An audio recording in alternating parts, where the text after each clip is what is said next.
আল্লাহর ভয় যদি অন্তরে থাকে চুরি করবে না, আল্লাহর ভয় যদি অন্তরে থাকে ডাকাতি করবে না, আল্লাহর ভয় যদি অন্তরে থাকে সুদ খাবে না, আল্লাহর ভয় যদি অন্তরে থাকে ঘুষ খাবে না। কেন? কেউ দেখে না, দেখে কে? কেউ শুনে না, শুনে কে? আল্লাহ। আমিরুল মুমিনিন ওমর রাদিয়াল্লাহু আনহু রাস্তা দিয়ে হেঁটে যাচ্ছেন, মরুভূমি রাস্তা, তখন মরুভূমি, আরবের মরুভূমি, শত শত মাইল সেখানে ছিল, বাড়ি ঘর ছিল না। আমিরুল মুমিনিন ওমর রাদিয়াল্লাহু আনহু উনার বড় পিপাসা লেগেছে।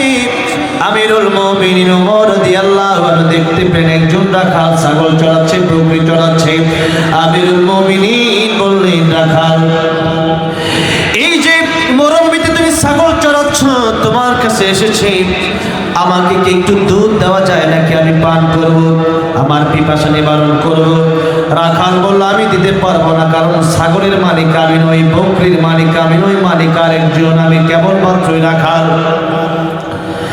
আমিরুল মুমিনিন বললেন, একটা কাজ করো, পরীক্ষামূলক তিনি বলছিলেন, তোমার কিছু টাকা পয়সা আমি দেব, একটা ছাগলের যা মূল্য হয় তার চেয়ে বাড়ায় দেব, তুমি আমার ছাগলটা দিয়ে দাও। রাখাল বলল, ছাগল আজকে আপনার কাছে আমি বিক্রি করতে পারি, আমার মালিকের কাছে আমি কি জবাব দেব? আমিরুল মুমিনিন বললেন, তুমি গিয়ে বলবা ছাগল বাঘে নিয়ে নিচ্ছে, বাঘে খেয়ে ফেলেছে। সরাসরি এরকম ঘটনা আগে ঘটতো। আমিরুল মুমিনিন ওমর রাদিয়াল্লাহু আনহু বললেন, তোমার মালিকের কাছে গিয়ে বলবা। কিন্তু রাখাল কেবলমাত্র ভয় করে আল্লাহকে। কাকে? আল্লাহকে। তাই রাখাল বলল, আমিরুল মুমিনিন, ছাগল আপনার কিভাবে দেব? আজকে হয়তো আমার মালিককে গিয়ে আমি বলতে পারবো ছাগল বাঘে নিয়ে নিয়েছে, ছাগল বাঘে খেয়ে ফেলেছে। কিন্তু কিয়ামতের মাঠে আল্লাহ রাব্বুল আলামিন বলেছেন, আতিয়াতুন আকাদু উখফিহা লিতুজজা কুল্লু নাফসিন বিমা তাসআ। কিয়ামতের ময়দানে আল্লাহ রাব্বুল আলামিন পৃথিবীর সব নফসকে বদলা পৌঁছে দিবেন। কিয়ামতের ময়দানে আল্লাহর কাছে কি জবাব দেব? আল্লাহর কাছে কি হিসাব দেব? আমার মালিকের কাছে মিথ্যা বলে পার পেয়ে গেল, আমার মালিকের আরেকজন মালিক আছে, তিনি কে? সে আল্লাহর কাছে আমি কে জবাব দেব? একটা মাত্র চিন্তা যদি কারো ভিতরে থাকে, আল্লাহর কাছে কিয়ামতের ময়দানে কি জবাব দেব? আল্লাহর ভয় যদি কারো অন্তরে থাকে, মানুষটা আল্লাহর ওলি হয়ে যায়। যেরকম সুবহানাল্লাহ। যাদের হৃদয়ে আছে আল্লাহর ভয়, তারা কভু পথ ভুলে যায় না। আল্লাহর প্রেম ছাড়া এই দুনিয়ায় কারো কাছে কোনো কিছু চায় না। রাতের আধারে যারা সিজদাতে রয়, দু চোখের স্রোতে নদী যেন বয়। ছলনার হাত ছানি যতই আসুক, পিছনে ফিরে তাকায় না। যাদের হৃদয়ে আছে আল্লাহর ভয়, তারা কভু পথ ভুলে যায় না। আল্লাহর প্রেম ছাড়া এই দুনিয়ায় কারো কাছে কোনো কিছু চায় না। ঠিক না? এই জন্য আল্লাহর ভয় অন্তরে রাখি। আল্লাহর নবী এক হাদিস শরীফে বলেছিলেন, দুনিয়া মাসরাতুল আখিরা, এই দুনিয়া তোমার কাজের জায়গা, এই দুনিয়ায় তোমার কর্মক্ষেত্র। যদি ভালো করো, কাল কিয়ামতের ময়দানে জান্নাতের মেহমান হয়ে যাবা। আল্লাহ রাব্বুল আলামিন বলেছেন, ইন্নাল আবরারা লাফি নাঈমিন ওয়া ইন্নাল ফুজ্জারা লাফি জাহিম। ভালো করলে জান্নাতের পথ সোজা হয়ে যাবে, আর মন্দ করলে জাহান্নামের দিকে যাওয়া লাগবে। দুনিয়ার হায়াত আজ আছে, কাল নাই। হয়তো আমি এখানে বসে আছি, ফিরে যেতে পারবো এমন কোনো গ্যারান্টি আমার নাই। দিনের নবী রাহমাতুল লিল আলামিন আল্লাহর পরে যার সম্মান, আল্লাহর পরে যার মর্যাদা, আল্লাহ রাব্বুল আলামিন আল্লাহ নিজের ব্যাপারে বলেছেন আলহামদুলিল্লাহি রাব্বিল আলামিন।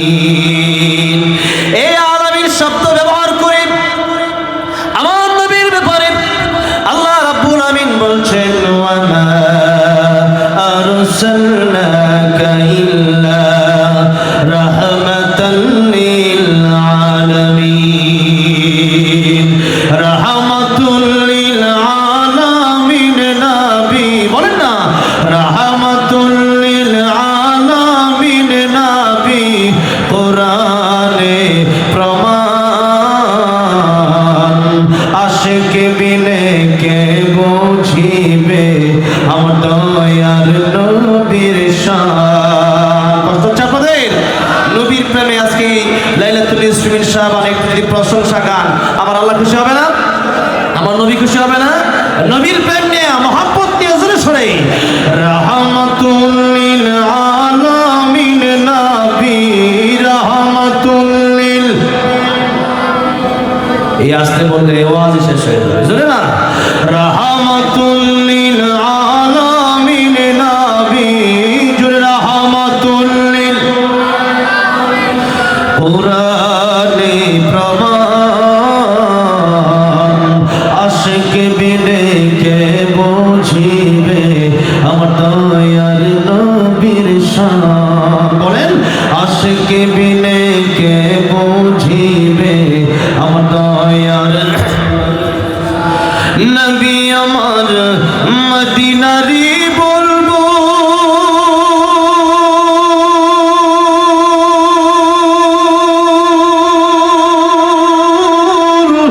আমার আল্লাহ ভালোবেসে নামটি দিলেন মুহাম্মদ রাসূল। আল্লাহু আকবার। নবী আমার মদিনারি বলবো আমার আল্লাহ ভালোবেসে নামটি দিলেন হাবিবে রাসূল। ওই নবীকে ভুল বুঝিলে, ওই নবীকে ভুল বুঝিলে থাকবে না ঈমান। আশিক বিনে কে বুঝিবে আমার দয়ার নবীর শান। বলেন আশিক বিনে কে বুঝিবে। নবীর প্রেম ভালোবাসা এরকম নাই, বুঝতে যেটা নবীর প্রেম ভালোবাসায় কষ্ট গাইতে রাজি আছে না নাই? কথা বলে রাজি আছে না নাই? আশেপাশে গান গাইলে কলব নষ্ট হয়, মুখ নষ্ট হয়, অন্তর নাপাক হয়। আর নবীর প্রেম ইসলামী সঙ্গীত নাত রাসূল সাল্লাল্লাহু আলাইহি ওয়াসাল্লাম গাইলে আল্লাহ প্রতিভা বিকশিত করে দেন, জবান পবিত্র করে দেন। তাই আপনারা কি গাইবেন না চুপ থাকবেন? গাইবেন না চুপ থাকবেন? তো বলেন না রাহমাতুল লিল আলামিন নবী, রাহমাতুল লিল, কোরআনে প্রমাণ। আশিক বিনে কে বুঝিবে আমার দয়ার নবীর শান। বলেন আশিক বিনে কে বুঝিবে আমার দয়ার নবীর শান। বলেন মারহাবা। আমার ভাইরা, আমার বাবাজিরা, এই পৃথিবীতে আল্লাহ রাব্বুল আলামিন যত মাখলুক সৃষ্টি করেছেন সবচেয়ে দাম, সবচেয়ে মর্যাদা, সবচেয়ে সম্মান দিয়েছেন আমার নবীকে। তাই আল্লাহ বলেছেন আলহামদুলিল্লাহি রাব্বিল আলামিন। যত জায়গার জন্য, যত জগতের জন্য আমি আল্লাহ রব, তত জায়গার জন্য, তত জায়গার জন্য, তত জগতের জন্য আমার নবীকে আমি আল্লাহ রাব্বুল আলামিন রহমত বানিয়েছি। জোরে বলেন সুবহানাল্লাহ। সেই নবীর কাছে যখন মালাকুল মউত আজরাইল এসেছিল, দরজার বাইরে থেকে সালাম দিল, আসসালামু আলাইকা ইয়া রাসূলুল্লাহ। আমার নবী বললেন ফাতেমা, গিয়ে দেখো দরজার বাইরে থেকে কে যেন সালাম দেয়, কে যেন পারমিশন চায় ঘরে ঢোকার জন্য। মালাকুল মউত আজরাইল কিন্তু পারমিশন চাচ্ছে। ফাতেমা রাদিয়াল্লাহু আনহা দরজা খুলে দেখলেন আকাশে যার মাথা, জমিনে যার দুইটা পা। আমার নবীকে বললেন বাবা, আকাশের উপরে যার মাথা, জমিনের নিচে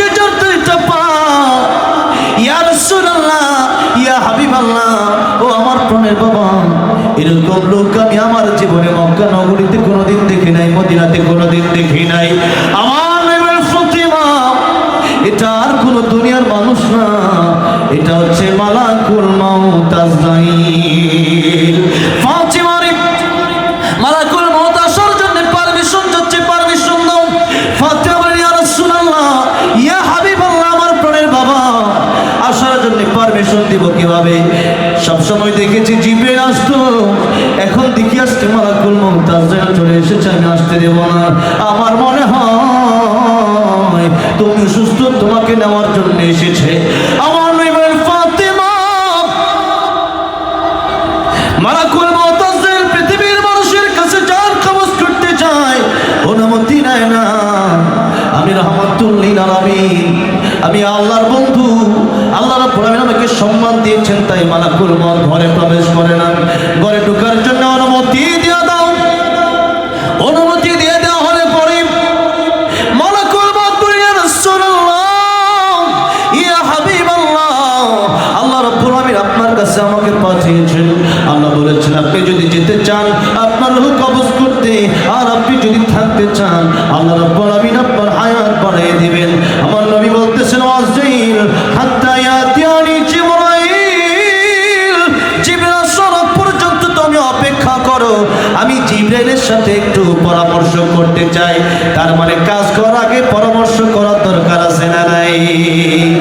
আমার নবী বললেন, জিবরাইল আসুক, জিবরাইলের সাথে পরামর্শ করব, আমার উম্মতের ব্যাপারে অনেক কথা আছে, এরপরে আমি তোমাকে অনুমতি দেব। ইতিমধ্যে জিবরাইল আমিন হাজির হয়ে গেলেন। ইয়া রাসূলুল্লাহ, ইয়া হাবিবাল্লাহ, কেন ডেকেছেন? নবীজি বলেন, জিবরাইল আমি যাব না, থাকবো। জিবরাইল বললেন, ইন্নাকা মাইতু ওয়া ইন্নাহুম মাইতুন।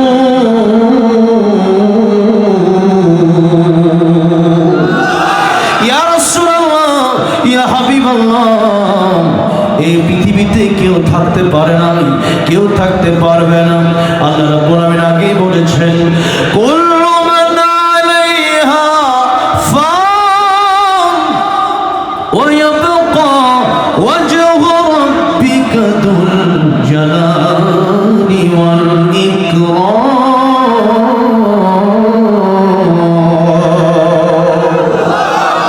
আল্লাহ আগে বলেছেন, এই পৃথিবীতে যত সৃষ্টি আছে কেউ বাঁচতে পারবে না, একজন ছিলেন, আছেন, থাকবেন, জোরে বলেন তিনি কে? আল্লাহ ছাড়া কেউ থাকবে না। মালাকুল মাউত ধ্বংস হয়ে যায়, মালাকুল মাউতের মরণ হয়ে যাবে। সব মানুষ, সব মাখলুকাত যখন শেষ হয়ে যাবে, কেবলমাত্র মালাকুল মাউত বাকি। এবার আমার আল্লাহ রাব্বুল আলামিন জিজ্ঞাসা করবেন, মালাকুল মাউত আর কে কে বাকি আছে? মালাকুল মাউত বলবে, আল্লাহ রাব্বুল আলামিন এখন সব শেষ, শুধু আমি আর তুমি।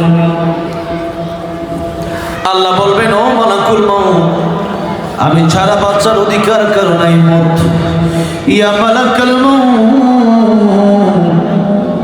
তোমার বেঁচে থাকার কোনো অধিকার নাই, মরে যাও। মালাকুল মাউত তাহলে একটা চিৎকার মারবে, ওই চিৎকার যদি দুনিয়ার কোনো মানুষ শুনতো, দুনিয়ার কোনো প্রাণী যদি শুনতো, ওই চিৎকার আওয়াজে দুনিয়ার সব মানুষগুলো কলিজা ফেটে মারা যেত, দুনিয়ার সব মাখলুকগুলো কলিজা ফেটে মারা যেত। মালাকুল মাউত একটা চিৎকার মেরে মালাকুল মাউত আজরাইলের ইন্তেকাল হয়ে যাবে, সব শেষ হয়ে যাবে। পৃথিবীতে আর কোনো মানুষ যখন বেঁচে নাই, তখন আমার আল্লাহ রাব্বুল আলামিন হুঙ্কার দিয়ে বলবেন, লিমানিল মুলকুল ইয়াউম লিল্লাহিল ওয়াহিদিল কাহ্হার। আল্লাহ বলবেন, আজকে রাজত্ব কার? সেদিন রাজত্ব কার? জানেন কার?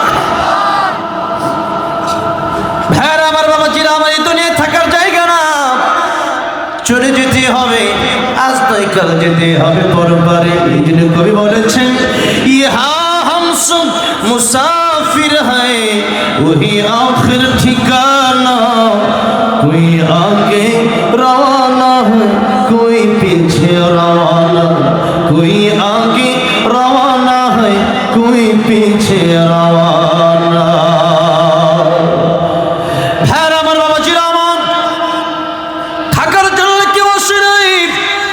চলে যাওয়ার জন্য এসেছে।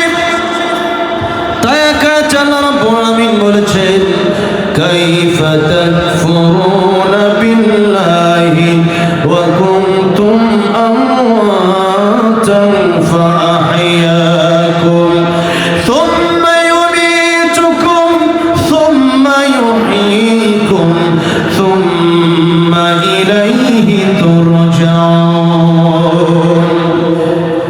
মানুষ কিভাবে আল্লাহর সাথে নাফরমানি করে, অথচ এই মানুষ তো ছিল মৃত।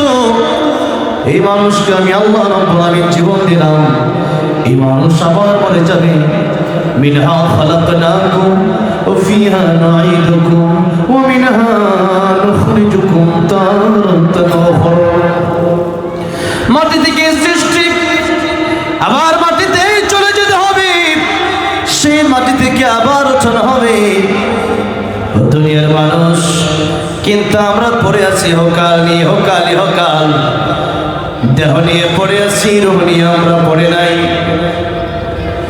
এই দুনিয়া থেকে চলে যেতে হবে, আল্লাহর কাছে হিসাব দিতে হবে। ভালো অল্প করলে তার হিসাব দিতে হবে, মন্দ অল্প করলে তার হিসাব দিতে হবে। ফামান ইয়ামাল মিসকাল যাররাতিন খায়রান ইয়ারাহু ওয়া মান ইয়ামাল মিসকাল যাররাতিন শাররান ইয়ারাহু। হিসাব দিতে হবে, ভালো করলে তার হিসাব দিতে হবে, মন্দ করলে তার হিসাব দিতে হবে। তাই কিয়ামতের ময়দানে দুটি দলে আল্লাহ রাব্বুল আলামিন মানুষকে বিভক্ত করে দেবেন। ফারিকুম ফিল জান্নাতি ওয়া ফারিকুম ফিস সাঈর। একটা দলের নাম জান্নাতি আর একটা দলের নাম জাহান্নামী। আল্লাহ রাব্বুল আলামিন বলছেন জান্নাতে যারা যাবে, জাহান্নাম থেকে যারা বাঁচতে পারবে এরাই প্রকৃত সফল কাম হয়ে যাবে। তাই আল্লাহ তাআলা রাব্বুল আলামিন বলছেন ফামান زحزح عن النار وأدخل الجنة فقد فاز وما الحياة الدنيا إلا متاع الغرور। প্রকৃত সফল কাম তারা যারা জাহান্নাম থেকে বেঁচে জান্নাতে যেতে পারলো। এই দুনিয়াটা হচ্ছে ধোঁকা। দুনিয়াটা কি? ধোঁকা। কিন্তু আমরা দুনিয়া নিয়ে বেশি ব্যস্ত না পরকাল নিয়ে? দুনিয়া নিয়ে পরকাল নিয়ে? আমরা দুনিয়া নিয়েই বেশি ব্যস্ত। তাই দুনিয়া এটা হচ্ছে পরকালের জন্য কাজের জায়গা। এখানে যেই ফসলের যেই বাগান আপনি করবেন, সেই বাগানের ফসল পেয়ে যাবেন কিয়ামতের ময়দানে। তাই কিয়ামতের ময়দানে নেক আমল যদি থাকে ফারিকুন ফিল জান্নাত, জান্নাতে চলে যাবেন। আর বদ আমল যদি থাকে আল্লাহ রাব্বুল আলামিন বলবেন ওয়ামতাজুল ইয়াওমা আইয়ুহাল মুজরিমুন। আজকে পাপিষ্ঠরা আলাদা হয়ে যাও। ভাইয়েরা আমার, বাবাজিরা আমার, যেই কথা বোঝাতে চাচ্ছি, পৃথিবী থেকে আমাদের যে কোনো সময় চলে যাওয়া লাগবে, পরকালীন জীবন আমাদের শুরু হবে। যে নবীজির কথা বলতেছিলাম, নবীজির কাছে মালাকুল মউত এসে অনুমতি চাইল। দ্বিতীয়বার জিবরিল আসার পরে অনেক কথা হলো নবীজির উম্মতের ব্যাপারে। লম্বা চড়া ঘটনা আজকে আর বলতে চাচ্ছি না। একেবারে শেষ মুহূর্তে নবীজির মৃত্যুর পূর্বে মালাকুল মউত আবার অনুমতি চাইলেন। তিনবার অনুমতি চাইলেন। তিনবার অনুমতি চাওয়ার পরে নবীজি অনুমতি দিলেন। মালাকুল মউত আসলো নবীর কাছে, তিনবার অনুমতি দিল। সেই নবী মালাকুল মউতকে পরে অনুমতি দেওয়ার পরে যার কবর শুরু হলো। আমাদের কাছে মালাকুল মউত আসলে কি অনুমতি নেয় নাকি? অনুমতি নেয় না। সেই রাহমাতুল লিল আলামিন, আল্লাহর পরে যার মর্যাদা, আল্লাহর পরে যার সম্মান, সেই নবীজি বলছেন ও সাহাবীরা শুনুন, আমি রাহমাতুল লিল আলামিন নবী নামাজের পরে ডান দিকে সালাম ফিরাইয়া বাম দিকে সালাম ফিরাবো, মাথাটা ঘোরাবো, এতটুকু জীবনের গ্যারান্টি আমি নবী তোমাদেরকে দিতে পারি না। নবীজি বলছেন সাহাবীরা শোনো, ডানে সালাম ফিরালাম, বামে সালাম ফিরাবো, মাথাটা ডান দিক থেকে বামে ঘোরাবো, সেটার গ্যারান্টি নয় বছর আমি দিতে পারি না। তাহলে কি আমরা গ্যারান্টি দিতে পারবো? আমরা গ্যারান্টি দিতে পারবো? এই জন্য কবি বলেছেন, আমার মরণ আসিবে কখন কেউ তো জানে না, আমার মরণ আসিবে কখন কেউ তো জানে না, আমি মরে গেলে আমায় তোমরা ভুইলা যাইও না, আমি মরে গেলে আমায় তোমরা ভুইলা যাইও না, আমার মরণ আসিবে কখন কেউ তো জানে না, আমার মরণ আসিবে কখন কেউ তো জানে না।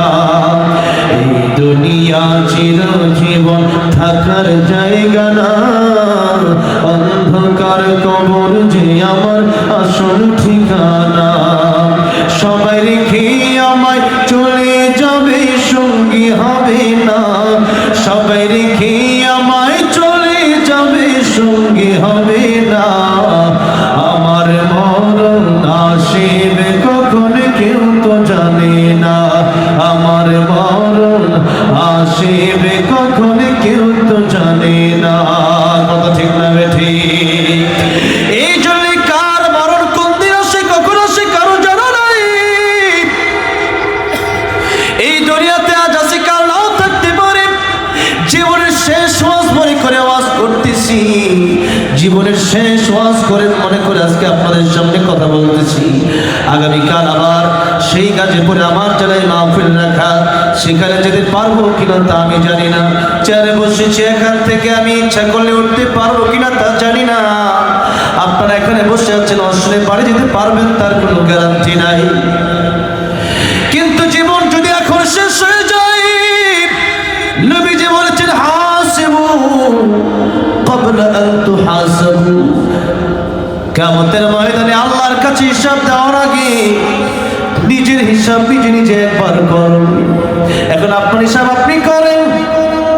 আপনি কি জান্নাতের কাজ করতে পেরেছেন? আল্লাহকে খুশি করতে পেরেছেন? নাকি শুধু নিজের নফসকে খুশি করেছেন? নাকি নিজের পেটকে খুশি করেছেন? নাকি আল্লাহকে খুশি করেছেন? কাকে খুশি করেছেন নিজের চিন্তা একবার নিজে করেন। দৈনিক কত মিথ্যা বলেছেন, দৈনিক কত গীবত করেছেন, দৈনিক কয়েকটা নামাজ ছেড়েছেন, মা বাপের কতবার কষ্ট দিয়েছেন, একটু নিজের চিন্তা নিজে করেন। আমার ভাইয়েরা, বেনাপোলের বাবা ছিলাম, প্রতিনিয়ত কবরের দিকে যাচ্ছে। আর কবরের দিকে যাওয়া মানে আখিরাত বেশি দূরে না। আমরা তো মনে করি আখিরাত বড় দূরে, কিন্তু আখিরাত বেশি দূরে না। এখন মরবেন, ফজরের পরে কবর দিয়ে দিলে ফজরের পরে আপনার কবরটার কবর রাউযাতুম মিন রিয়াযিল জান্নাহ আও হুফরাতুম মিন হুফারিন নার। কবর কারো জন্য বলেন জান্নাতের বাগান হয়ে যাবে, কারো জন্য জাহান্নামের গর্ত হয়ে যাবে।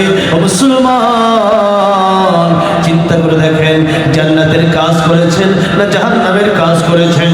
এবার চিন্তা করে দেখা যাবে, আমাদের জীবনের আমলের দিকে তাকালে দেখা যাবে জাহান্নাম ছাড়া কোনো গতি আমাদের নাই। তাই আল্লাহ বলছেন, বান্দারে যদি এখনো তোমরা বেঁচে থাকো, আজকের ওয়াজ মাহফিল যেহেতু পেয়ে গেছো, লাইলাতুন নিসফি মিন শাবান যেহেতু পেয়ে গেছো, তওবা করো, তওবা করো। জীবন আছে মানে তওবা করতে। আমি আয়াত তেলাওয়াত করেছিলাম খুতবার শুরুতে, কুলিয়া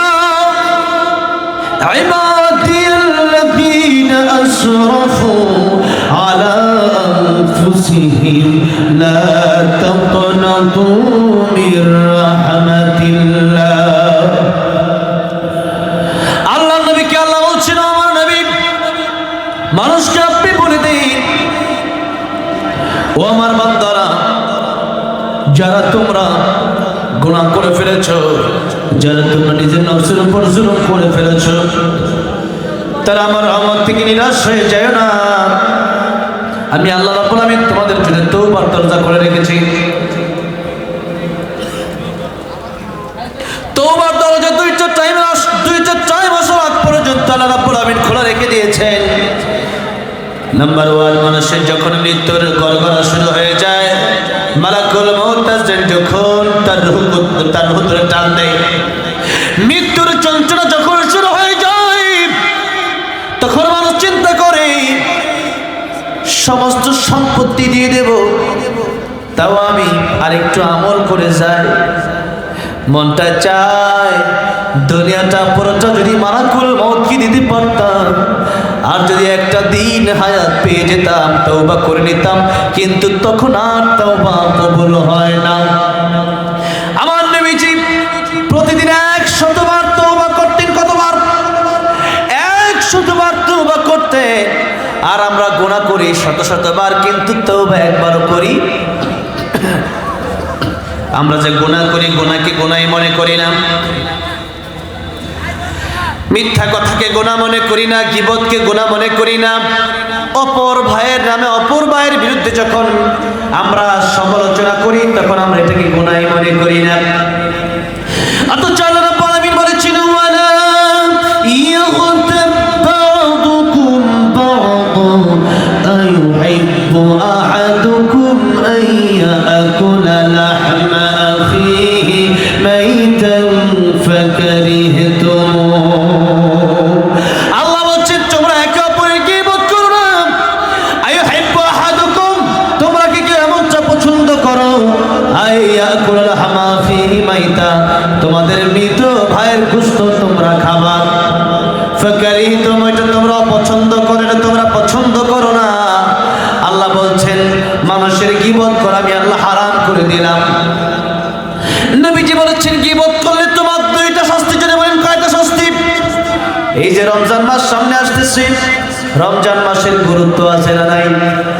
রমজান মাসের ইবাদতের দাম অন্য ইবাদতের চাইতে একটু বেশি, ঠিক না বেঠে? যার কারণে আল্লাহ বলেছেন, আস-সাওমুলি ওয়া আনা আজজি বিহি, রোজা বান্দা আমার জন্যই রাখে, আর এই পুরস্কার কিয়ামতের ময়দানে বান্দাকে আমি আল্লাহ নিজ হাতেই দিয়ে দেব। জোরে বলেন সুবহানাল্লাহ। আল্লাহ বলেন সালাতুলি, আল্লাহ বলেন যাকাতুলি, আল হজ্জুলি। কারণ নামাজ মানুষকে দেখানোর জন্য পড়ে। অনেক সময় পড়ে না, অনেক সময় দেখা যায় সব নেতা একরকম না, ভালো নেতাও আছে, আবার অনেক নেতা আছে ভোটের সময় হয়ে গেছে কোনো দোসারাই নামাজে দৌড় দিচ্ছে, এমন নেতা আছে না? এরপরে যাকাত দেওয়ার সময় মানুষকে দেখা দেয় 200 টাকার লুঙ্গি, 300 টাকার শাড়ি, মানুষকে দেখায় এটা দিচ্ছে। কেন? যত বেশি দিতে পারে তত বেশি সমাজসেবক না। আপনার টাকা আছে, একটা মানুষকে একটা দোকান করে দেন, একটা মানুষকে একটা ব্যবসার ব্যবস্থা করে একটা অটো কিনে দেন, জীবিকা যেন সবসময় চলতে পারে এরকম একটা ব্যবস্থা আপনি তারে করে দেন। গরিব মানুষ হয়েছে, তাতে কি হয়েছে? জাকাত আপনি 200 টাকার লুঙ্গি বাজার সবচেয়ে কম দামে দিতে পারেন না। জাকাত যেটা ইবাদত, ভালো জিনিসটা আপনি তাকে দিবেন। আপনার সামর্থ্যটাও আপনি কম লোককে দেন। কিন্তু জাকাত মানুষকে দেখানোর জন্য না, দেওয়ার কোনো প্রয়োজনই নেই। লোক দেখানো ইবাদত আল্লাহর দরবারে কবুল হবে না, বরং কিয়ামতের ময়দানে নবীজি বলেছেন, কিয়ামতের ময়দানে শহীদ হয়ে গেছে এমন লোককে ডাকা হবে, এদিকে আসো। আল্লাহ জিজ্ঞাসা করবেন, তুমি দুনিয়াতে আমার জন্য কি করেছো? লোকটা বলবে, আল্লাহ তোমার দিনের জন্য শহীদ হয়েছে। আল্লাহ বলবেন, তুমি মিথ্যা বলছো, শহীদ হয়েছিল এই জন্য যদি দুনিয়ার মানুষ তোমাকে শহীদ বলে। আজকের কিয়ামতের ময়দানে তোমার জন্য কোনো পুরস্কার নেই। কিয়ামতের ময়দানে আল্লাহ ঘোষণা দিবেন, ও ফেরেশতারা, তাকে টেনে হিচড়ে জাহান্নামের দিকে নিয়ে যাও। অনেক আলেমকে আল্লাহ ডাকবেন, আলেম এদিকে আসো, আমার জন্য তুমি কি করেছিলে? আল্লাহ কোরআন শিখেছিলাম, আল্লাহ বলবেন আমার জন্য শিখো নাই, দুনিয়ার মানুষ তোমাকে আলেম বলবে, এই জন্য তুমি আলেম হয়েছিল। আল্লাহ এই সমস্ত লোক দেখো না আমল থেকে আমাদেরকে হেফাজত করো, জোরে বলেন আমিন। এরপরে ডাকা হবে দানবীরকে, জিজ্ঞেস করা হবে তুমি কি করেছিলে? দানবীর বলবে, আল্লাহ জীবনের সবটুকুর সম্পদ তোমার রাস্তায় ব্যয় করে দিয়েছি। আল্লাহ বলবেন, না না, তুমি আমার জন্য দান করো নাই, দান করেছো যেন মানুষ তোমাকে বিশিষ্ট দানবীর বলে, মানুষ যেন মনে করে তুমি অনেক ধনী মানুষ, সেজন্য দান করেছো। সেটা তো দুনিয়াতে শেষ হয়ে গেছে। কিয়ামতের ময়দানে কোনো প্রাপ্তি আমার কিছু তোমার নাই। সেই জন্য লোক দেখানো আমল, এটা হচ্ছে একটা ছোট্টখাট্ট শিরিক। তাই লোক দেখুন আমল থেকে আল্লাহ আমাদেরকে হেফাজত করেন, যদি বলেন আমিন। তাই যাকাত মানুষকে মানুষ দেখানোর জন্য দেয়, নামাজ লোক দেখানোর জন্য মানুষ পড়ে, হজে মানুষ লোক দেখানোর জন্য যায়, কিন্তু ইবাদত রোজা মানুষ রাখে কেবলমাত্র আল্লাহর জন্য। কারণ রোজা যদি আপনি রাখেন, যখন আপনি ওয়াশরুমে গেলেন অথবা পানির কাছে গেলেন অথবা পুকুরে ডুব দিলেন, কেউ দেখলো না, এক ডুব পানি আপনি পান করতে পারেন, কলিজা ফেটে যায়, পানির তৃষ্ণায় গরমে এই সময় পানি পান করা যায়, কিন্তু বান্দা পুকুরে ডুব দিয়েও পানি পান করে না। কার ভয়ে? কার ভয়ে? আল্লাহর ভয়ে। এই জন্য আল্লাহ বলছেন, ইয়া আইয়ুহাল্লাযীনা আমানু কুতিবা আলাইকুমুস সিয়াম কামা কুতিবা আলাল্লাযীনা মিন ক্বাবলিকুম লাআল্লাকুম তাত্তাকুন। হে বান্দারা, রোজা আমি আল্লাহ তোমাদের জন্য ফরজ করে দিয়েছি। কেন রোজা তোমাদের উপর ফরজ করেছি? আর রোজা তোমাদের পূর্ববর্তী নবী এবং উম্মতের উপর ফরজ ছিল। কেন ফরজ করলাম? লাআল্লাকুম তাত্তাকুন, যাতে করে তোমরা মুত্তাকি হতে পারো, তাকওয়াবান হতে পারো, আল্লাহর ভয় যেন তোমাদের অন্তরে আসে। লাআল্লাকুম তাত্তাকুন, যাতে করে মুত্তাকি হতে পারো। রোজা রাখার মাধ্যমে বান্দা মুত্তাকি হতে পারে, বান্দা আল্লাহ রাব্বুল আলামিনের কাছে কাছে যেতে পারে, আল্লাহর ওলি হতে পারে। তাই তাকওয়া অর্জনের জন্য আল্লাহ রাব্বুল আলামিন রোজা দিলেন। এখন আপনি রোজা রাখলেন, খাওয়া দাওয়া বন্ধ, স্ত্রীর সহবাস বন্ধ, কিন্তু আরেকজনের গীবত করলেন, তার মানে এখন আপনি আল্লাহকে ভয় করেন না। রোজা রাখলেন, মিথ্যাও বললেন, নবী বলেন এমন রোজার কোনো দাম নাই, কোনো মূল্য নাই, এমন রোজার কোনো পুরস্কার নাই। রোজাও রাখলেন, আবার সারাদিন সিনেমাও দেখলেন, রোজার দাম নাই। রোজা মানে আল্লাহ শিক্ষা দিচ্ছেন, রোজা রাখো মানে আমি আল্লাহকে ভয় করো। রোজা রাখো মানে যেমন দিনের বেলা তোমার হালাল খাবার আছে, ঘরে খাবার আছে, এটাও খাও না, এই খাওয়াটাও বন্ধ হয়ে গেল। হালাল স্ত্রী আছে, তার কাছে তুমি এরপরেও যাও না, তার মানে যেহেতু তুমি এই জায়গায় আমি আল্লাহকে ভয় করে আল্লাহর হুকুম মেনে খাওয়া দাওয়া স্ত্রী সহবাস বন্ধ করে দিলা, তার মানে আল্লাহকে ভয় করে মিথ্যা বন্ধ করো, সুদ বন্ধ করো, ঘুষ বন্ধ করো, চুরি ডাকাতি বন্ধ করো, মানুষকে জুলুম করা বন্ধ করো। এখন যদি রোজা রাখলেন, সিনেমা দেখলেন, রোজা রাখলেন, গান শুনলেন, রোজা রাখলেন, অপকর্ম করলেন, রোজা রাখলেন, আবার মিথ্যাও বললেন, রোজা রাখলেন, আবার গীবত করলেন, এমন রোজার কোনো দাম ভ্যালু আল্লাহর কাছে নাই। সুতরাং ইবাদত যদি করতে হয় ওইভাবেই করতে হবে যেভাবে ইবাদত নষ্ট না হয়ে যায়। এবার রোজার কথা আমি এতক্ষণ কেন বললাম?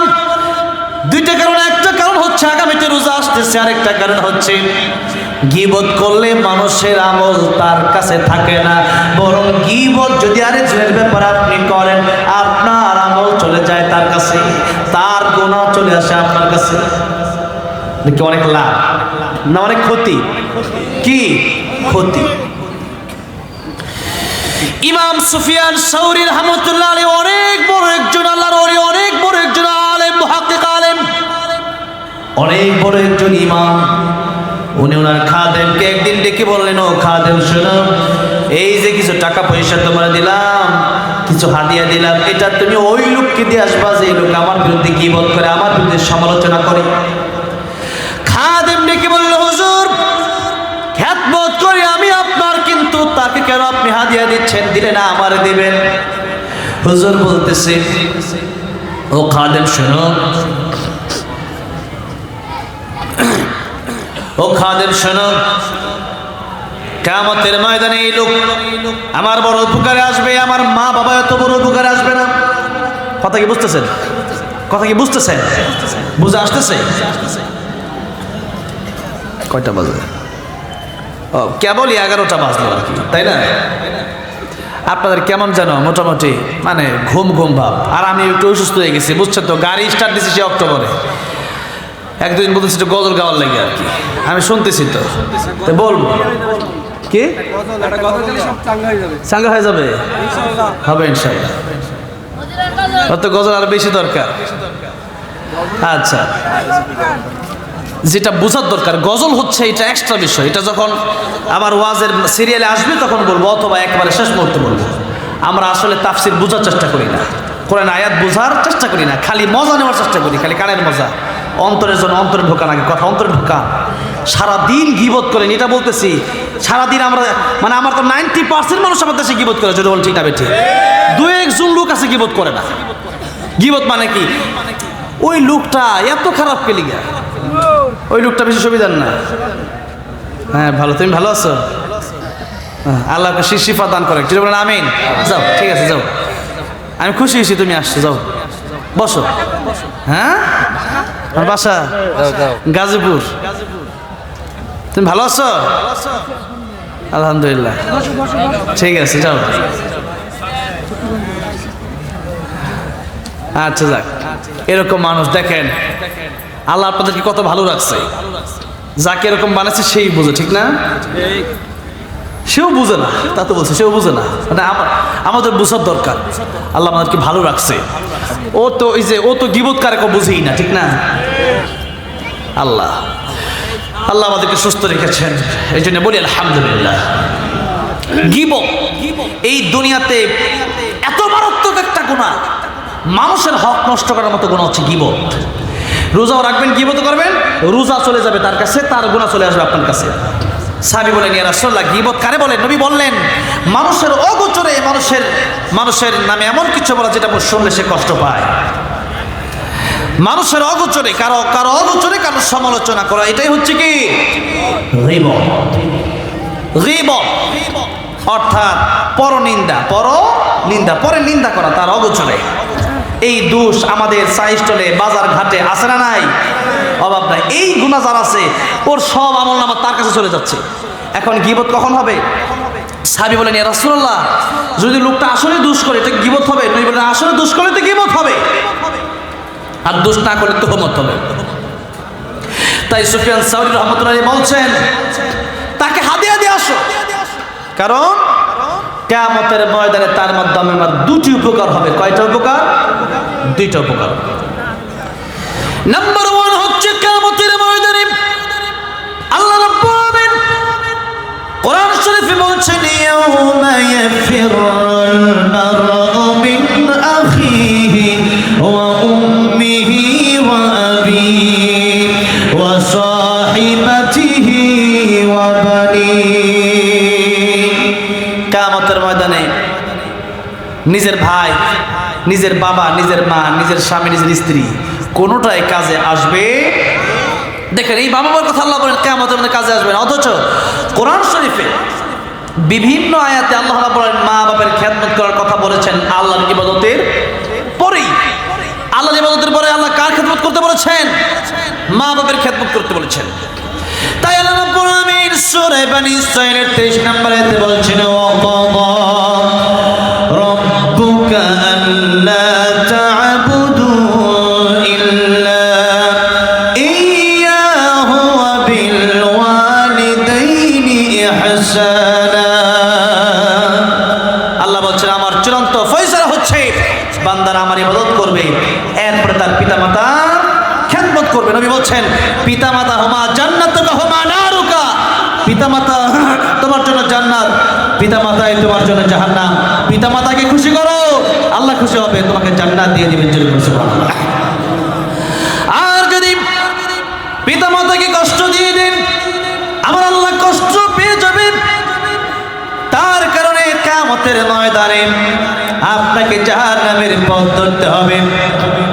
নবীজি এক হাদিস শরীফের ভিতরে বললেন, মার বাবা তাদের দিকে একবার তাকাও, আমার আল্লাহ রাব্বুল আলামিন এক একটা কবুল হজের সওয়াব তোমার আমলনামায় দান করে দিবে।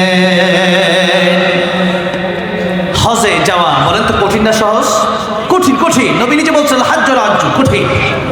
আমি যাচ্ছি এই বছর হজে, মানে বড় হজে তো যাচ্ছি, তার আগে আবার রমজানেও যাচ্ছি। তো এই যে বড় হজ, টাকার দরকার আছে না নাই? হজ হচ্ছে আর্থিক এবং দৈহিক উভয়টার সমন্বয় ইবাদত। নামাজ দৈহিক ইবাদত, নামাজ পড়তে টাকা লাগে? টাকা লাগে না। আবার যাকাত আর্থিক ইবাদত, যাকাত আপনি 10 টাকা নামাজ পড়লে যাকাত আদায় হবে না, বরং টাকাটাই দিতে হবে, সম্পদ দিতে হবে। তাই আর্থিক এবং দৈহিক ইবাদতের নাম হলো হজ। এবার বলেন বছরে হজ করা যায় কয়বার?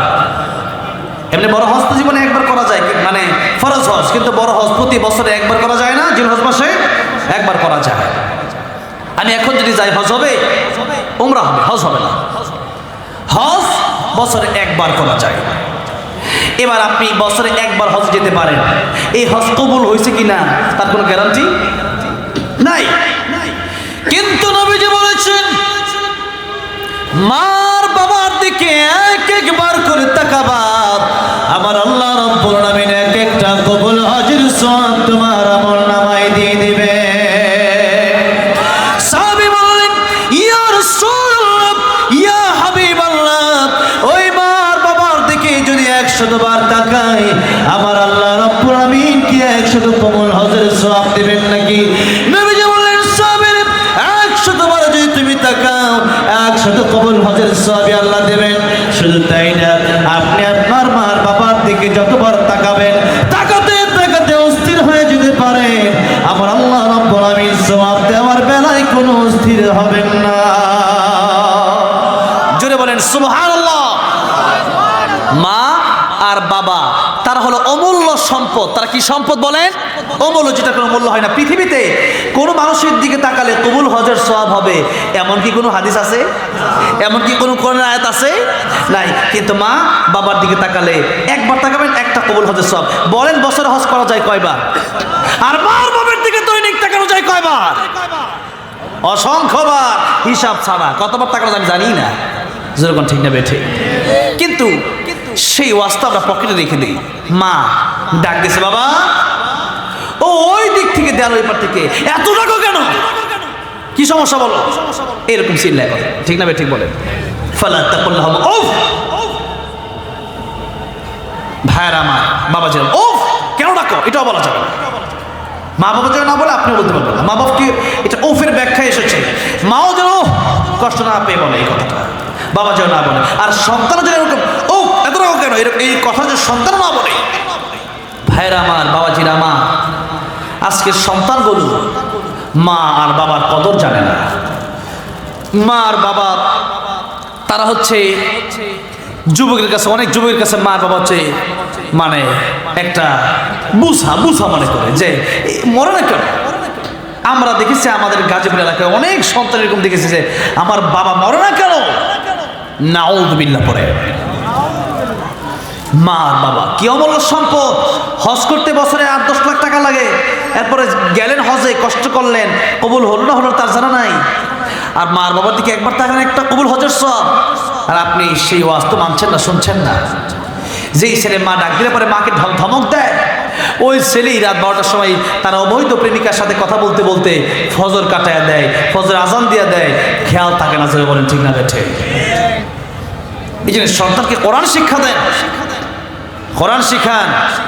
কোরআনের পাশাপাশি ডক্টর, ইঞ্জিনিয়ার, ব্যারিস্টার, উকিল, জজ আপনি বানান, কোনো সমস্যা নেই। আগে কোরআন শিখান। আগে কি শেখাতে হবে? কোরআন শিখাতে হবে। কোরআন ছাড়া পৃথিবীতে কোনো জায়গায় শান্তি নেই। ভাইরা আমার, বাবাজিরা আমার, মা আর বাবা তাদের গুরুত্ব অপরিসীম। আল্লাহর ইবাদতের পর আল্লাহ মা বাবার খেদমত করতে বলেছেন। শুধু তাই না, দেখেন যদি কোনো অন্যায় করেন মা বাবার সাথে, মা বাবা যদি মাফ না করে আল্লাহ মাফ করে। দৃষ্টান্ত হাদিস শরীফ, নবী করিম সাল্লাল্লাহু আলাইহি ওয়াসাল্লাম তিনি একদিন রাস্তা দিয়ে হেঁটে যাচ্ছেন। নবীজি দেখতে পেলেন একটা কবরে আযাব হচ্ছে। নবীজি দোয়া করলেন যে লোকটা তো মুসলমান, এরপরও কবরে আযাব হচ্ছে, নিশ্চয়ই কোনো গুনার কারণেই আযাব হচ্ছে। নবীজি দোয়া শুরু করে দিলেন, আল্লাহ রাব্বুল আলামিন এই লোকের কবর তুমি জান্নাতের বাগান বানায় দাও, এই লোককে মেহেরবানি করে তুমি মাফ করে দাও। আল্লাহ রাব্বুল আলামিন বললেন এই দোয়া কবুল হবে না। নবী আবার দোয়া করলেন, কবুল হলো না। 3 বার নবী দোয়া করলেন, কবুল হলো না। আমার নবীজি বিস্মিত হয়ে অবাক হয়ে আল্লাহ রাব্বুল আলামিন কি জিজ্ঞাসা করলেন, আল্লাহ নবী একবার দোয়া করলি তুমি কবুল করে নাও, আজকে তিনবার দোয়া করলাম কেন কবুল হলো না? আমার আল্লাহ ডেকে বললেন জিবরাইল যাও নবীর কাছে যাও, গিয়ে বলো আমার নবী তিনবার কেন কিয়ামত পর্যন্ত এই যুবকের জন্য দোয়া করলেও কবুল হবে না। আমার নবীকে গিয়ে বলো তার মাকে কষ্ট দিয়েছে, মা যতক্ষণ পর্যন্ত মাফ করবে না আমি আল্লাহ ততক্ষণ পর্যন্ত মাফ করব না। জিবরাইল এসে কি বললেন ইয়া রাসূলুল্লাহ ইয়া হাবিবাল্লাহ, আপনি তার জন্য তিনবার দোয়া করেছেন, একবার দোয়া করলে তো আমার আল্লাহ আপনার দোয়া কবুল করে নেয়, কিন্তু আজকে তিনবার দোয়া করলে এরপরও কেন কবুল হলো না? ইয়া রাসূলুল্লাহ ইয়া হাবিবাল্লাহ, এই যুবক তো আসলে তার মাকে কষ্ট দিয়েছে, মায়ের সাথে তার হকের সম্পর্ক আল্লাহর সাথে তার হকের সম্পর্ক না, যেহেতু মাকে কষ্ট দিয়েছে মা যতক্ষণ পর্যন্ত মাফ করবে না আমার আল্লাহ ততক্ষণ পর্যন্ত মাফ করবে না। আল্লাহু আকবার। ইয়া রাসূলুল্লাহ এই যুবকের মা যদি তারে মাফ করে তবে তার কবর জান্নাতের বাগান হবে। আমার নবীজি বলেন ও সাবিরা দেখো তো তার মা বেঁচে আছে কিনা, ঘরে আছে কিনা। সাবিরা খোঁজ নিয়ে দেখলো যুবকের মা এখনো ঘরে আছে, বেঁচে আছে। নবীজি বলেন আমার সালাম তার মায়ের কাছে পৌঁছায় দাও, বলো আমি নবী ওনাকে ডেকেছি। মহিলা আসলো, নবীজি বললেন ও যুবকের মা এই কবরটা কার? মহিলা বলল ইয়া রাসূলুল্লাহ ইয়া হাবিবাল্লাহ, কবরটা আমার সন্তানের কবর। আমার নবীর কি বলো যুবকের মা এই সন্তানের কবর আযাব হয়। আল্লাহ বলেছেন আপনি যতদিন পর্যন্ত মাফ করবেন না আল্লাহ তার কবর আযাব ততদিন পর্যন্ত মাফ করবে না। মহিলাকে বলি ইয়া রাসূলুল্লাহ ইয়া হাবিবাল্লাহ আমার সন্তানকে আমি মাফ করব না, যেই সন্তানের জন্য কত আরামের ঘুম হারাম করে দিয়েছি, কত খাবার হারাম হয়ে গেছে, 10 মাস 10টা দিন পেটে রাখলাম, কত কলিজায় লাথি দিল, 2টা বছর দুধ পান করলাম, এই সন্তান আজকে বড় হয়ে তার স্ত্রীর কথায় আমার গায়ে আঘাত করেছে, এই সন্তান আমার হৃদয়টা বড় পাথর বানিয়ে দিয়েছে। ইয়া রাসূলুল্লাহ আমার এই সন্তানকে আমি মাফ করব না। আমার নবী কাঁদতেছেন, আমার নবী চিন্তা করতেছেন এখন তার মা যদি তারে মাফ না করে কিয়ামতের আগ পর্যন্ত কবরটা জান্নাতের বাগান হবে না। আমার নবীজি একদিন বলেন আমার মনে চায় আমার উম্মতের জন্য আমি দোয়া করি, আমার উম্মতকে যেন আল্লাহ কবরের আযাব দেখায় দেয়, কিন্তু কেন করি না? এই উম্মত যদি কবরের আযাব দেখে তার মায়ের লাশ নিয়ে সন্তান কবরে যাবে না, বাবার লাশ নিয়ে সন্তান কবরে যাবে না, ভাইয়ের লাশ নিয়ে ভাই কবরে যাবে না, বোনের লাশ নিয়ে ভাই কবরে যাবে না। মানুষ কলিজা ফেটে ফেটে চিৎকার করে করে মারা যাবে, এই দুনিয়ার নিজাম চেঞ্জ হয়ে যাবে, দুনিয়ার মানুষ ব্যবসা বন্ধ করে দেবে, বাণিজ্য বন্ধ করে দেবে, দুনিয়ার মানুষ তার চাকরি বাকরি বন্ধ করে দেবে। কেন? কবরে আযাব না জানি আমার কি অবস্থা হয়। নবীজি হাদিস শরীফের ভিতরে বলেছেন কবরে আযাব কত কঠিন, জাহান্নামের এক একটা হাতুড়ির বাড়ির ওজন কত বেশি। উহুদ পাহাড়ে যদি একটা বাড়ি দেওয়া হয়, উহুদ পাহাড় আমি দেখে এসেছি, উহুদ পাহাড় আমি চুমা দিয়ে এসেছি, সেই উহুদ পাহাড় প্রায় 8 মাইল লম্বা। এত বড় উহুদ পাহাড়কে যদি বাড়ি দেওয়া হয়, উহুদ পাহাড়টা চূর্ণ বিচূর্ণ হয়ে যাবে একবারেতে। একটা আঘাতে যদি উহুদ পাহাড় চূর্ণ বিচূর্ণ হয়ে যায় আমার আপনার কি অবস্থা হবে? কিন্তু সেই কবরের চিন্তা আমাদের নাই, আমাদের চিন্তা শুধু দুনিয়া দুনিয়া দুনিয়া দুনিয়া।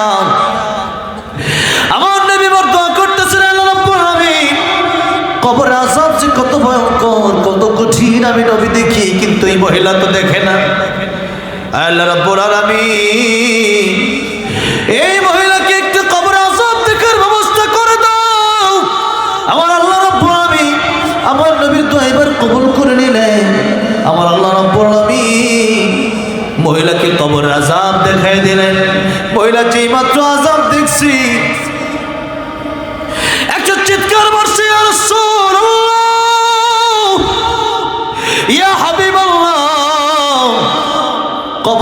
যে তো কঠিন তা বুঝি নাই, কবর আযাব যে তো যন্ত্রণাময় তা আগে দেখিনি। ইয়া রাসূলুল্লাহ,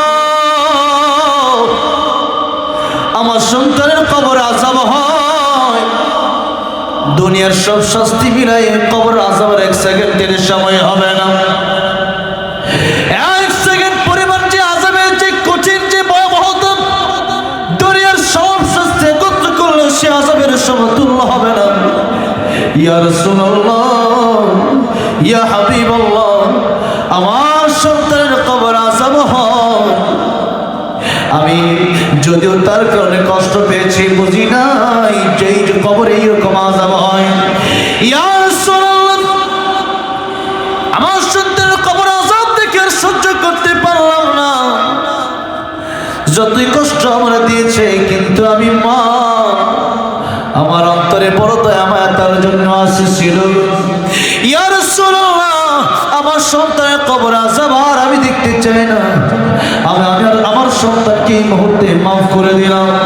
যে মুহূর্তে মা তার সন্তানকে মাফ করে দিল, আমার নবী তাকে দেখতেছিল কবর, যে কবরে এতদিন আযাব হচ্ছিল, ওই কবরের সাথে সাথে জান্নাতের বাগান হয়ে গেছে।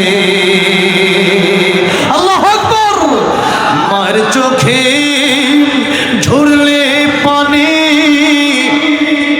আল্লাহর আরশ কাঁইপা যায়, কান্দে না যেন মা, কান্দে না যেন মা।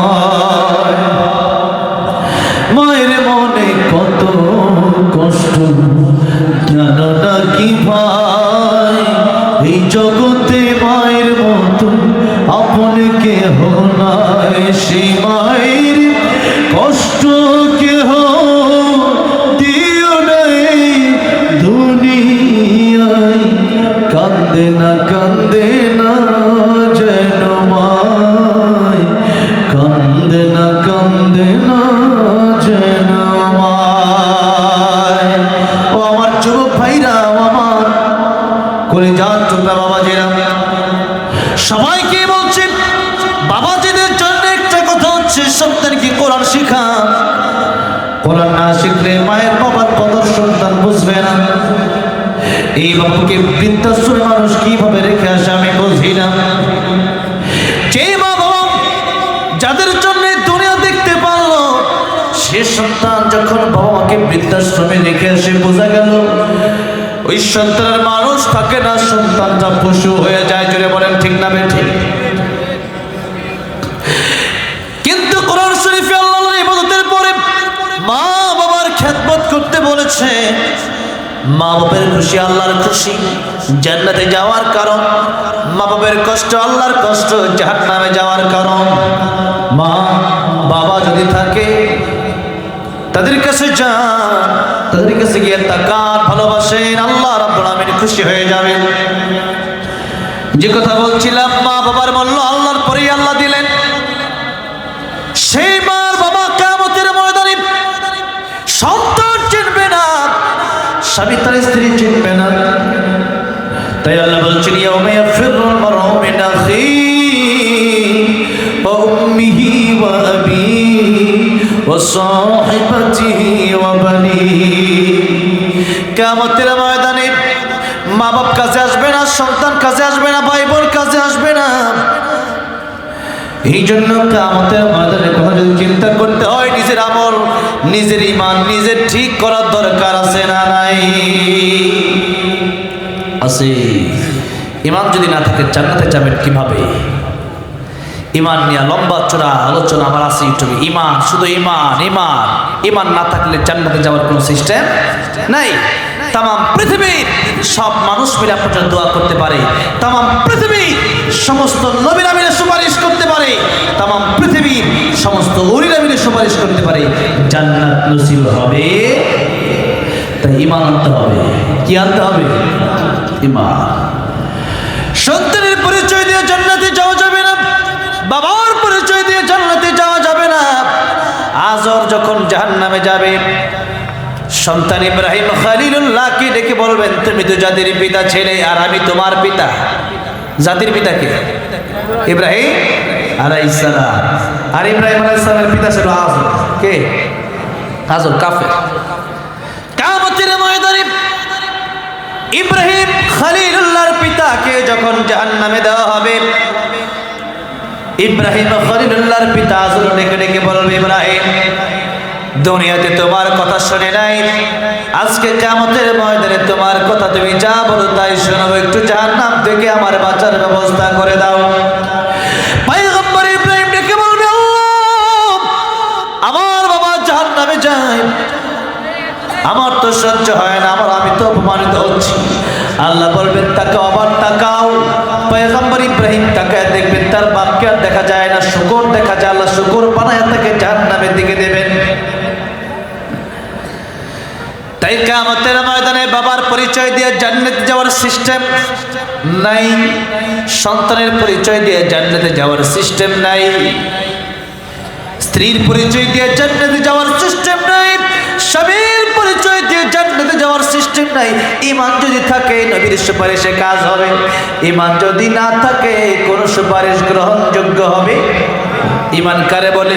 আমানতু বিল্লাহি ওয়া মালাইকাতিহি ওয়া কুতুবিহি ওয়া রাসূলিহি ওয়াল ইয়াউমিল আখির ওয়াল কদরি খাইরিহি ওয়া শাররিহি মিনাল্লাহি তাআলা ওয়াল বা'থি বা'দাল মাউত। এই ছয়টা কথার সারাংশের নাম হচ্ছে ইবাদত। ছয়টা কথার সারাংশের নাম কি? ইবাদত। এই ছয় কথা তর্জমা পড়বেন, এরপরে ইমানে মুফাসসালের তাফসীর সার্চ দিবেন। ইমানে মুফাসসাল আল্লাহর উপর ঈমান, আল্লাহ ফেরেশতাদের উপর ঈমান, আল্লাহ ওয়া কুতুবিহি, এর মধ্যে কোরআন শরীফ আছে না নাই? কোরআন শরীফ কমপ্লিট কোড অফ লাইফ, জীবন পূর্ণাঙ্গ জীবন বিধান। এই জন্য কোরআন শরীফ পুরো জীবনে সেট থাকা লাগবে। অর্ধেক মানবেন তা হবে না। ইয়া আইয়ুহাল্লাযীনা আমানু উদখুলু ফিস সিলমি কাফা, আল্লাহ বলছে পরিপূর্ণ ইসলামে ঢুকো, পরিপূর্ণ, অর্ধেক না। তাই পরিপূর্ণ ঢোকার দরকার আছে না নাই? মুনাফিকরা অর্ধেক মানে না।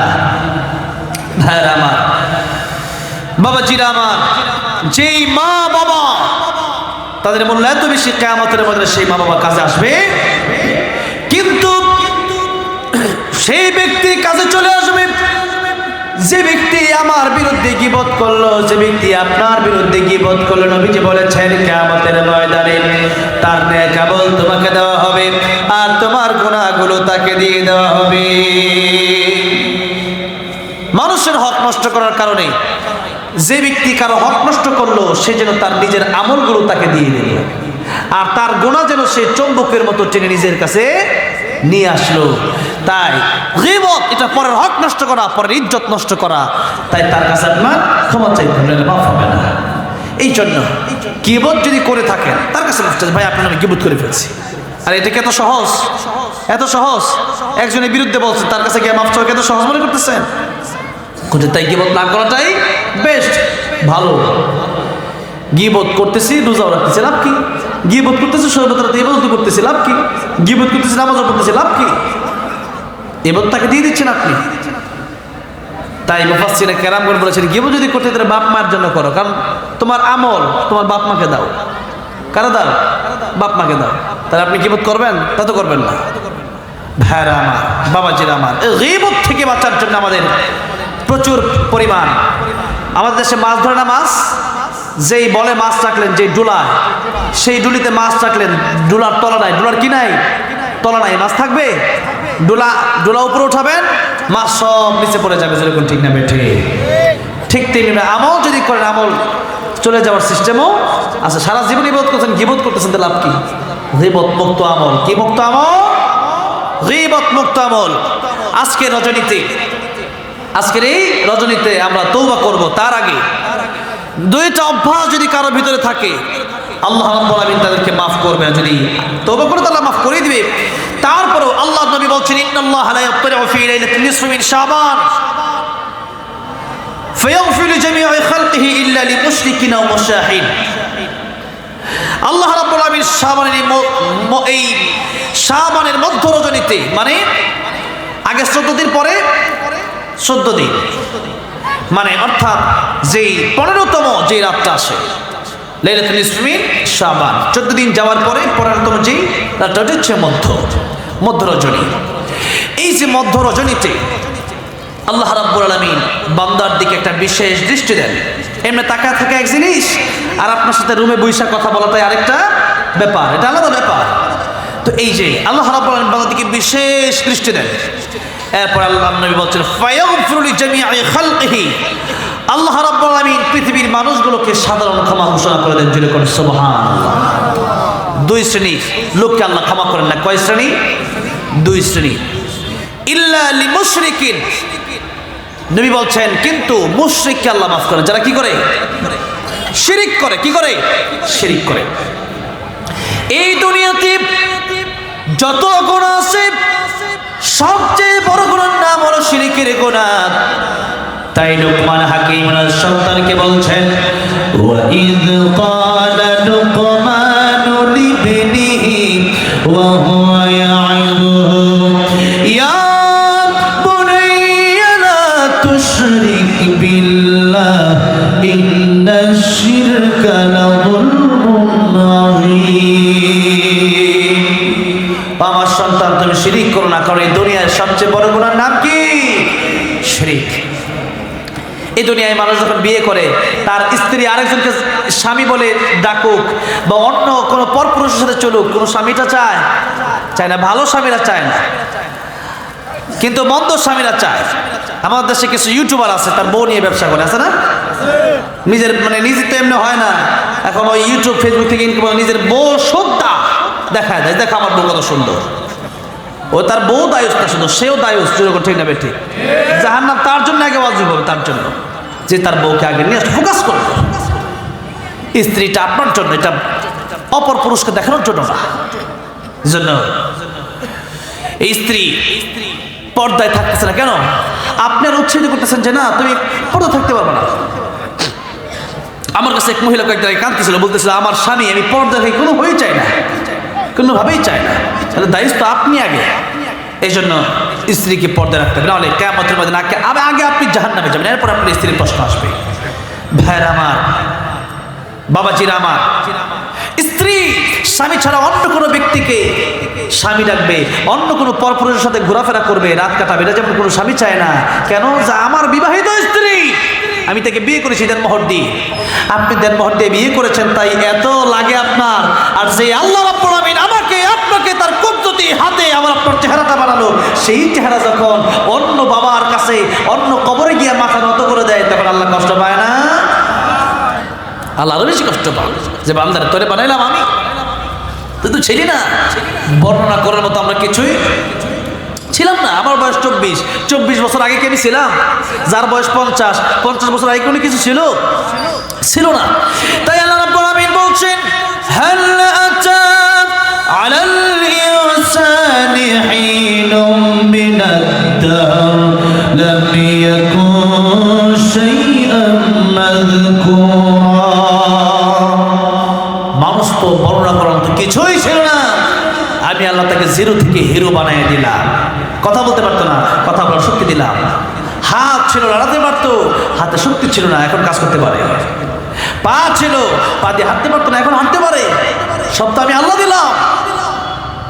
আল্লাহ রাব্বুল আমিন এই চেহারাটা আল্লাহর কুদরতি হাতে বানালেন। এরপরে যখন এই চেহারা মূর্তির সামনে নত হয়, এই চেহারা দুনিয়ার কোনো মানুষের সামনে নত হয়ে যায়, তখন আল্লাহ রাব্বুল আমিন বড়ই কষ্ট পান। তাই মাজার পূজা, কবর পূজা, খাট পূজা, বিভিন্ন জায়গায় মানুষ বিভিন্ন পূজা করে, আল্লাহর কাছেও চায়, আবার বাবার কদমে সেজদা দেয়। এরপরে আল্লাহ যেটা পারে এটা জনগণ পারে, এই কথা মনে করে এটাও কি শিরক। আল্লাহ সব পারে, জনগণ সব পারে। যেমন আল্লাহ রাব্বুল আমিন সূর্য উঠাতে পারে, মানুষ পারে? এখন উঠান তো কেউ পারবে? পারবে না। এরপরে আল্লাহ রাব্বুল আমিন সূর্য ডুবাতে পারেন, মানুষ পারবে? পারবে না। আল্লাহ মানুষকে জীবন দান করেন, মানুষ পারবে? পারবে না। আল্লাহ মানুষকে মৃত্যু দিয়ে দেন, মানুষ পারবে? পারবে না। এই সমস্ত ক্ষমতার মালিক কে? মালিক আল্লাহ, আমরা গোলাম। আমরা কি? তাবারাকাল্লাযী বিয়াদিহিল মুলকু ওয়া হুয়া আলা কুল্লি শাইইন কাদির আল্লাযী খালাকাল মাউতা ওয়াল হায়াতা লিয়াবলুয়াকুম আইয়ুকুম আহসানু আমালা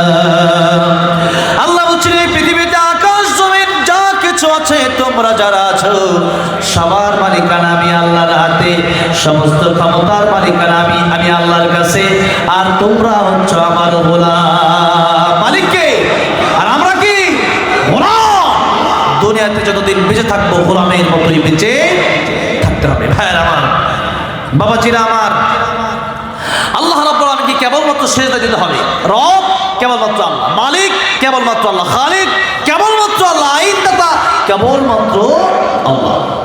আর আল্লাহর ইবাদতের সাথে কাউকে শরীক করে না। আল্লাহ বলছে ওইটা মানবো, আর আমার নেতা যদি বলছে অর্ধেক তারটা মানবো, তা হবে না। আল্লাহ যেভাবে বলেছে ওইভাবে চললে বললেই আমি মানবো, আর যদি ওইভাবে না হয় লা তাআতা লি মাখলুকিন ফি মাসিয়াতিল খালিক, ওইটা মানা যাবে না। তাই আল্লাহ রাব্বুল আলামিন এই পৃথিবীতে যত নবী রাসূল পাঠিয়েছেন সবাইকে আল্লাহ রাব্বুল আলামিন দুটি কর্মসূচি দিয়েছেন। যে বলেন কয়টা কর্মসূচি? দুটি কর্মসূচি। আল্লাহ রাব্বুল আলামিন বলছেন ওয়ালাকাদ বা'আথনা ফি কুল্লি উম্মাতির রাসূলান আন ই'বুদুল্লাহ ওয়াজতানিবুত তাগুত। এই পৃথিবীতে যত নবী রাসূল এসেছে সবাইকে আল্লাহ রাব্বুল আলামিন দুটি কর্মসূচি দিয়েছেন। একটা হচ্ছে কেবলমাত্র ইবাদত করতে হবে কার? আল্লাহ। দ্বিতীয় নম্বর কর্মসূচি হচ্ছে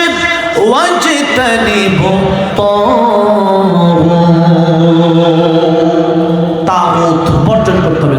তাগুত মানে যারা নিজেকে আল্লাহ মনে করে, এটা হচ্ছে এক ধরনের তাগুত। অথবা যারা আল্লাহর সমপর্যায়ে তাদেরকে নিতে চায়, অথবা যারা আল্লাহর আইন বাদ দিয়া নিজস্ব মতবাদ দুনিয়াতে বাস্তবায়ন করতে চায়, আল্লাহ থেকে মানুষকে বিমুখ করতে চায়, এরা হচ্ছে তাগুত। এরা কি? তাগুত। যেমন ইবলিস তাগুত, এবং স্বৈরাচার সরকার যেমন হাসিনা, এটাও ছিল তাগুত। কি ছিল? তাগুত। কারণ সে তার বাবাকে জাতির পিতা বানাইছিল, ঠিক না?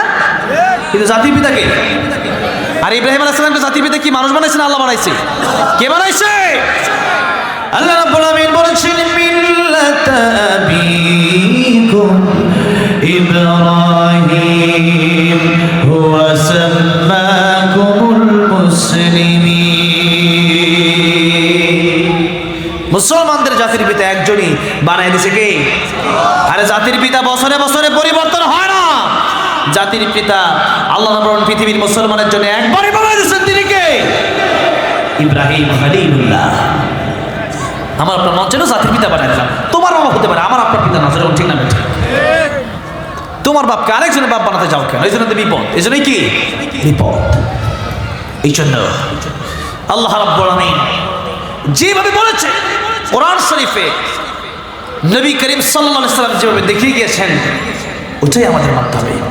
এর বাইরে কোনো কথা হবে না। হলে আপনি মানতে পারেন, কারণ দুনিয়াতে আপনি এসেছেন, আল্লাহ পরীক্ষার জন্য পাঠাইছে। আল্লাহকে গালি দেয় এমন লোকও পৃথিবীতে আছে না নাই? আসাদ, নূর, তাসলিম, নাসরিন, এই পৃথিবীর মানে বড় বড় ব্লগারগুলো, নাস্তিকগুলো আমরা আল্লাহকে গালি দেয়। আল্লাহ বানাইছে, আল্লাহকে কি করে? গালি দেয়। আল্লাহকে দেয়, জনগণ দেয়।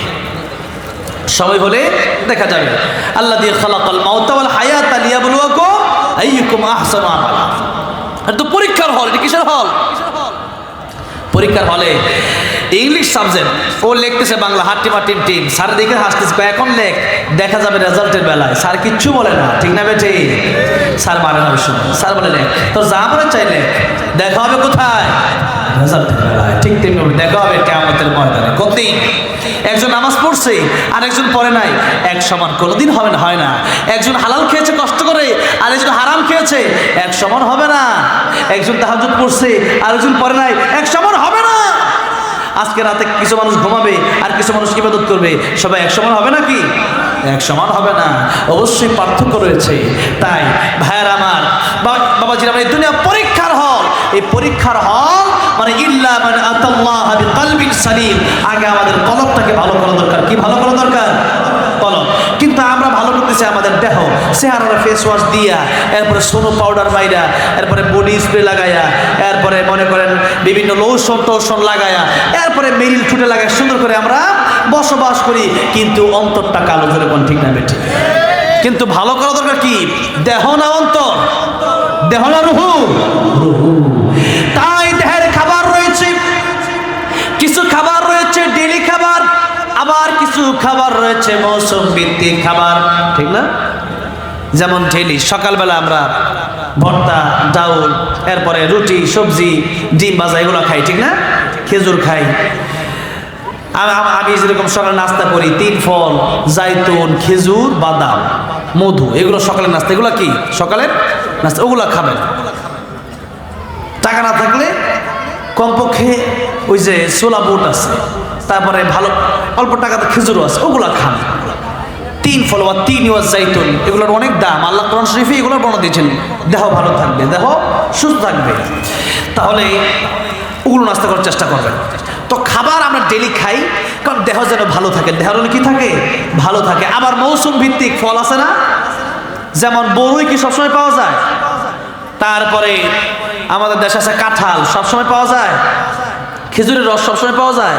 এটা মৌসুম ভিত্তিক কিছু খাবারও আছে। ঠিক তেমনি ভাবে দৈনিক রুহুর খাবার হচ্ছে নামাজ, কি জিকির, এগুলো দৈনিক খাবার। আবার মৌসুম ভিত্তিক ইবাদত, যেমন রমজান মৌসুম ভিত্তিক ইবাদত, এরপরে হচ্ছে এই হজ মৌসুম ভিত্তিক ইবাদত। এই যে লাইলাতুল বারাত অথবা মনে করো শবে বরাত, লাইলাতুল নিসফি মিন শাবান, হচ্ছে একটা ইবাদতের রজনী। এই রজনীটাও হচ্ছে ইবাদতের জন্য আল্লাহ তাআলা স্পেশাল করেছে। আম্মা জান আয়েশা সিদ্দিকা রাদিয়াল্লাহু আনহা বলেন, নবী ওই দিন কবর জিয়ারত করার জন্য গেলেন। ওই দিন আমার ঘরের পালা, আমার কাছ থেকে উঠে নবী কবর জিয়ারত করার জন্য গেলেন। আমি জিজ্ঞেস করলাম, ইয়া রাসূলুল্লাহ, আজকে রজনীতে হঠাৎ করে জিয়ারত করার জন্য গেলেন? নবী বললেন, ও আয়েশা, এই রজনীতে আল্লাহ রাব্বুল আলামিন পৃথিবীর অসংখ্য আমার উম্মতকে মাফ করে দেবেন, জাহান্নাম থেকে বাঁচিয়ে জান্নাতে দিবেন। তাই আমি নবীজি জিয়ারত করতেছি। আজকে হচ্ছে ইবাদতের রজনী, তুমিও ইবাদত করো, আমার বাকি স্ত্রীদেরকেও ইবাদত করতে বলো। জোরে বলেন সুবহানাল্লাহ। আর আরেকটা বিশেষ কথা হচ্ছে যে এই রজনীতে আল্লাহ রাব্বুল আমিন যেহেতু বান্দাকে ডাকতে থাকেন, ও বান্দা, আল্লাহ রাব্বুল বান্দার খুব কাছাকাছি চলে আসেন আর বান্দাকে বলেন, বান্দা তোমার কি প্রয়োজন আমার কাছে চাও। এরকম আলা কাদা হাত্তা ইয়াতুল ফজর, ফজর পর্যন্ত এই টাইমটা আল্লাহ দেন।